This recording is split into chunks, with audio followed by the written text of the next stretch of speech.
Welcome to The Explainer. Right now, Iran is at a real crossroads, dealing with a massive economic crisis and huge protests. So today, we're diving into a potential path forward, a plan proposed by the nation's exiled Crown Prince, Reza Pahlavi. Okay, so let's get right into what sparked all this. The source material points to a really severe economic crisis in Iran. We're talking about inflation reportedly soaring to 50%. And look, that's not just some number on a page. This is hitting people where it hurts.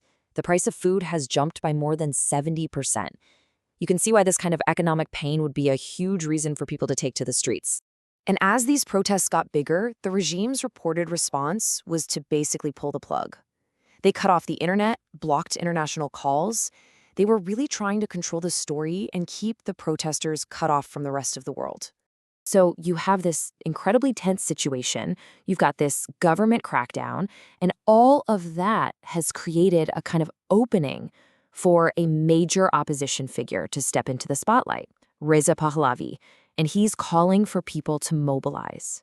So who is this guy exactly? Well, Reza Pahlavi is the son of Iran's very last monarch, the Shah, who was famously overthrown during the Islamic Revolution back in 1979.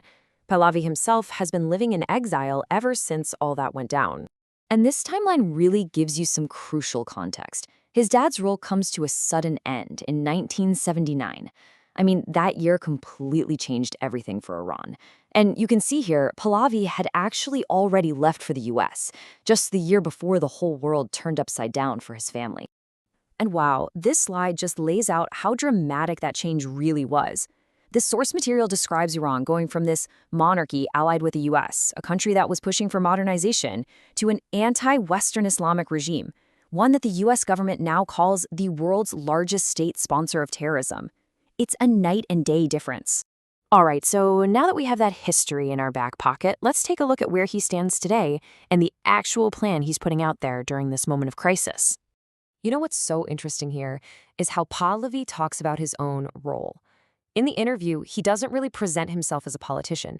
He says, "I'm a fighter pilot," and that he feels he's been training his whole life for this specific moment, claiming that the Iranian people are now calling on him to lead. And he's not just talking about change in a vague way. He lays out a pretty clear three-step plan. Step 1, he sees himself leading the initial transition away from the current regime. Step 2, and this is so important, is to stabilize the whole nation, especially the economy.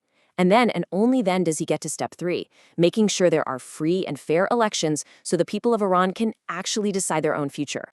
And a really critical part of his plan is this focus on avoiding chaos. He specifically mentions that he wants to prevent the kind of instability we've seen in other transitions in the region. For him, it's all about protecting citizens and the economy first and foremost. Now, a huge piece of this whole plan really depends on getting support from the outside. So let's look at how he made his case, specifically his direct appeal to the United States for backing.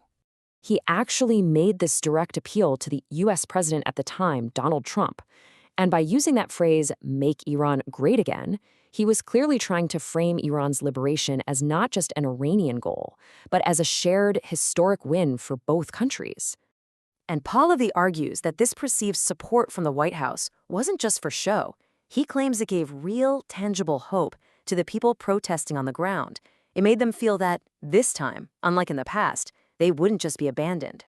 So here's the kicker, his personal commitment. He says, point blank, that he's not just going to be directing things from a distance. No, he's fully prepared to physically go back to Iran and lead this process himself, the very first chance he gets. Okay, so all of this leads to his ultimate vision, right? Beyond the transition, beyond the calls for help, what would a free Iran, according to his plan, actually look like? The end goal, he says, is democracy, plain and simple. He is committed to setting up a process where the Iranian people, with international observers watching to make sure it's all above board, can freely and fairly choose their own government. And he even puts a rough timeline on it. When he was asked how long this whole thing might take, from the regime falling to stabilizing the country and finally holding elections, he gave a pretty realistic estimate, about 2 years.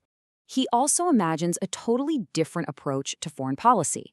He calls the current regime's deals with countries like Russia and China lopsided and weak. In his vision for the future, Iran would be open to deals with anyone, but they'd be based on fair trade, and above all, they would put Iran's own national interests first.